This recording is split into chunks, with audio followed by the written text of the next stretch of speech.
Don't get to see her very often. That's another one of those really great players. Come on.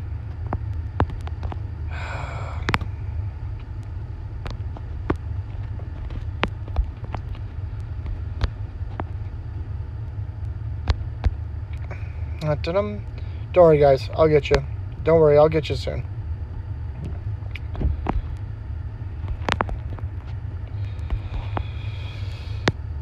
Man, I guess Rayla really is in more trouble than I thought. It's good, though. She was ridiculous for way too long. Way too long. People just press one button in PvP.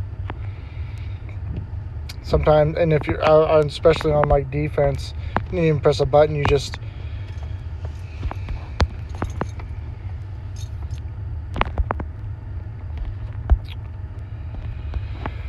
$5 million gold down. Still not a single person in sight that I want to see.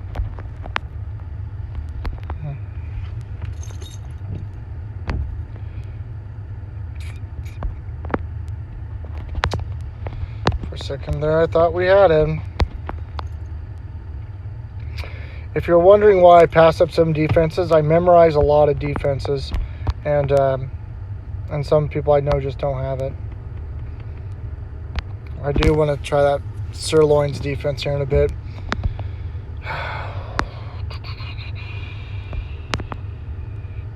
Atta baby. Alright, so here we go. So, same setup, same thing, and we're going to bring Grandar to stop Arya. Now, sorry for the long wait, folks, but this is going to be worth it. This is going to be worth it. So, this is a very good Rayla, Dyrus, Arya team. So we're going to get a lot of damage output right away. Now, there's a lot of ways to just make this defense look really bad. That's extremely safe. But this wouldn't be an authentic, creepy production if I played it safe all the time. I mean, can we agree to that at least? So now let's pull off all these runes, pull off all this shroud, pull off all this blah, blah, blah. The debilitating shot. Here comes a Hurricane Flurry. Now watch this. This is going to hurt.